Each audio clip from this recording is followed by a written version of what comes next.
Well, class, the next activity is collage using Photoshop. Some of you are going to do a representational image, which means that you're going to try and make it look like something. Some of you will choose to do an abstract one, which means you'll try and make something that just uses the elements of art like color, line, form, texture, and just make something that looks great. Usually has an effect in mind. But let's go into Photoshop. You're going to make a new file. New blank file. I prefer if you keep it in inches, and let's make the width, you can make it 8.5 by 11 at 300 pixels per inch. That's a fairly standard size, and we can shrink it down to smaller frame sizes if we need to. Then press OK. Drag it up to your orange line. Okay, so here's the background is currently locked. It's always kind of maybe convenient to double click that to unlock the background. And you have at your fingertips, if you have pinned it to here, the Media Art Out folder. And it's in here that you can access all the leaf scans that your fellow students have left you.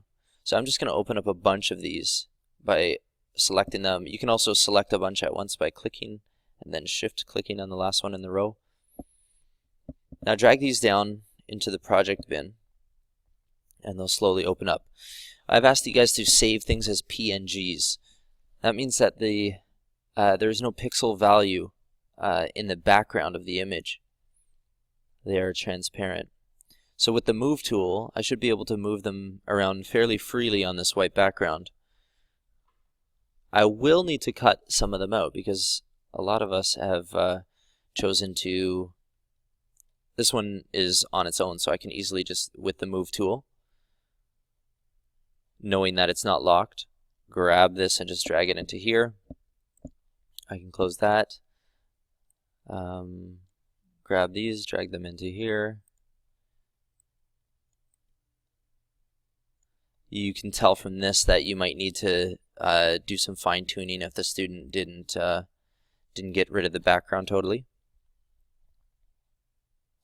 And you can also turn the visibility off some of those layers if you don't want them to be seen. This is a lot of good stuff in here that we'll be able to use. So right now I'm just dragging all of these leaves into this one picture, so they'll be so that I can use them easily. Okay, so I mean you can already start to play around with the compositions that you see. You'll notice that there are areas that that are lacking a refined edge. If that's the case, feel free to go in with your magic wand tool, click on those, and if you're not getting enough spread to that selection, your tolerance is probably very low. So I'm going to try that again, but this time with a higher tolerance. That selects that area, and I can delete that, and I can go to the next area and delete that, or I could hold down Shift and click all the areas that I would like, and then delete them all at once.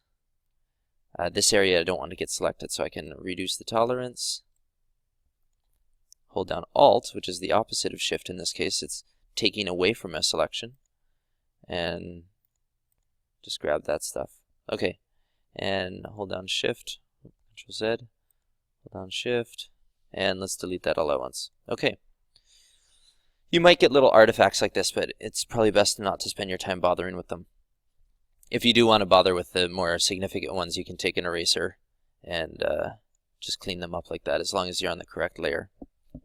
So if you want to start cleaning up this this image and just isolating one or two things that you want to focus on, you can click on this little eyeball beside the layer that shows whether it's visible or not. So I think I want to do this bear representationally, and that means I'm going to maybe focus on some of these heavier browns, this pine cone. So I'm just going to take these out of view for a moment, although I think these will be good as legs later. And where's this layer from? If you're using the move tool, this box here says auto select layer. I can click on this layer and find out what it is. So that's a kind of convenient feature of the move tool, automatically switching between layers so you don't have to hunt and find which layer it is. Now to separate this pine cone from the rest of the image, I'm going to use the lasso tool. And it doesn't matter because there's no pixels around here or here or here or here. Wherever you see white, there's no pixels at all. So it doesn't matter how rough I am in going around this image. I could go like this, or and that would still highlight this pine cone just as much as if I was really particular and tried to go around. So do make a circle around the entire shape back to your beginning point. If you try to go around halfway, it's going to cut a line straight from where I am right here to the beginning when I let go. Now I'm just noticing as well that my feathering is really high right now. 42 pixels means that the edge of this selection is going to get smoothed out and be softened. And for this purpose, I'd like to have it be 0 pixels of feathering. So I got to do that again. All right, so I'm going to cut that out, Control X to cut, and Control V to paste, and it'll paste in its own new layer. This can now be moved freely, and if I put it on top of all my layers, it will overlap everything else. Okay, so I'm going to minimize or make invisible this layer now, and start just working with this and this layer. So let's go to this one.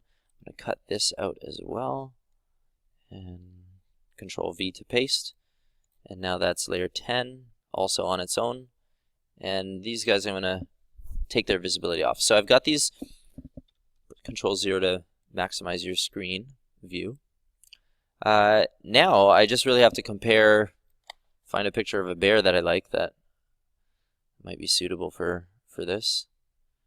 Let's go with I don't know. Let's go with this one. So within Photoshop, you can distort things like this. I'd prefer not to. If you need to change the size of one of these leaves, change it proportionally. So have the vertical dimension change with the horizontal dimension. So that stays locked in place. If you do realize you made a change and you don't want to keep it, press this cancel button or the confirm. Okay, so let's start with maybe rotating. Hold the cursor near a corner, rotate, confirm. I'm going to right click and duplicate that layer and rotate this one maybe the other way. I can increase its size. How am I doing here? I noticed kind of like a heart shapeness. That's what I was thinking, but I don't know if it's totally communicating that in the Photoshop file right now. So I'm going to continue working on this. I'll show you the finished version, and then I'll show you an abstract version. As I'm working, I do want to show you one neat trick. Instead of having to go to duplicate layer, if I want to duplicate that little leaf, drag it over and maybe use it again, there's a convenient way to get layer 10 duplicated. You can do it over here, and you can hold down Control and Alt at the same time and drag that up, and you can just, usually moving these around won't work, but if you hold down or won't duplicate them, we'll just move them around in layer order.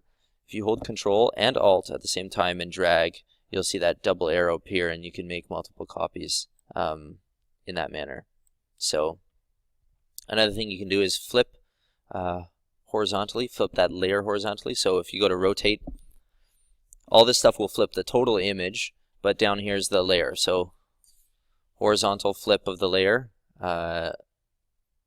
will give me the beginning of those eye sockets of the bear. And I know it's not going to be exact, but that's not the purpose. I'm going to try and get the nose shape of this bear now, and it's fairly circular. I don't think I have a leaf that's going to match that, so I might just cheat and cut it out of an oak leaf, like so. So I'm going to press Control X to cut, V to paste that into a new layer, and that layer is going to be movable. Oops.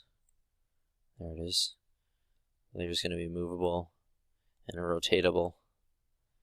And we're going to try and make it the right size and shape. Let's drag that up at the top here. Confirm.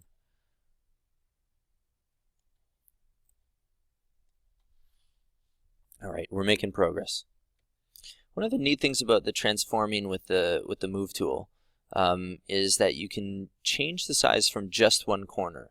So if you just click and drag from a corner, it'll change proportionally vertical and horizontal dimensions.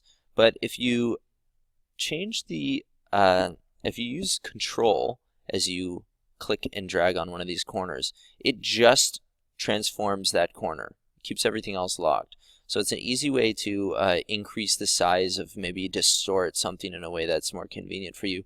I'm just thinking this because the shape of the bears, this under part is maybe a little more wide than at the top, it feels.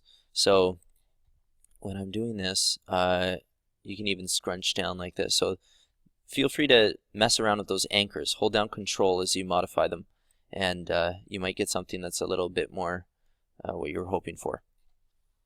Another thing that will help you navigate around a space while you're doing selecting, fine-tuning, selecting, is moving between one of these tools and your move tool. So for instance, I've got my selection tool right now, and I'm going to try and make these bears' ears, but this gets cut off up here. So I need to drag this down.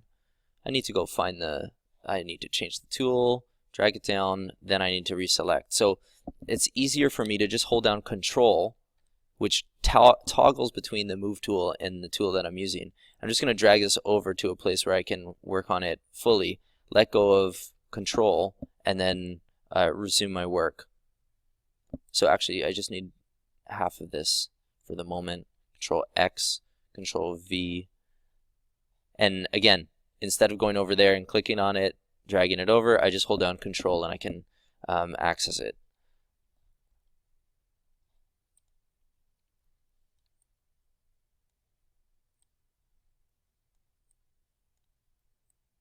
Might have to sneak this behind, but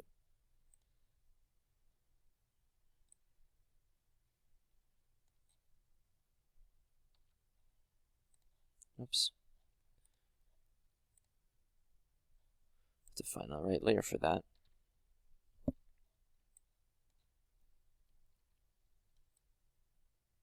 Control T is also a command that lets you begin to transform.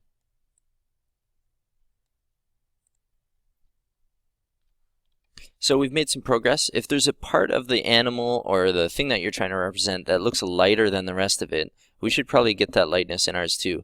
Right now this is pretty all similar. If we put this on a wall far away from us, it'd all blend together and we wouldn't get any contrast. So click on the layer that you'd like to change, go up to Enhance, and you can adjust the lighting on that, you can adjust the color on that. Some color curves, for instance, allow you to adjust the highlights, mid-tone brightness.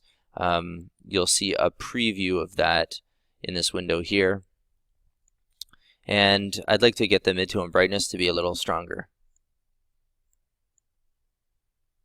Press OK. So you can compare that from that. It's a little better. You can change the color if you're not happy with it by going back, and you can go to color variations or just adjust to your saturation. I'm going to take the saturation down from that a little bit so it's still gray, and even in this you can change the lightness. So get some variation that I'll change the eyes to. So you could fine-tune this kind of image for hours. One thing that I think is successful about it is the variation in tone that's happening here, the variation in texture. There's a flatness across its body that I don't like because it's not consistent with maybe the form that's going on in these pine cones. If those were flatter, it might be unified, but since I've made a few adjustments to the values in this eye, this looks a little flat and dull. So anyway, play around with it, have fun, use all those strategies I just tried to explain, and let's see some cool representational work. I'll do another video for the abstract.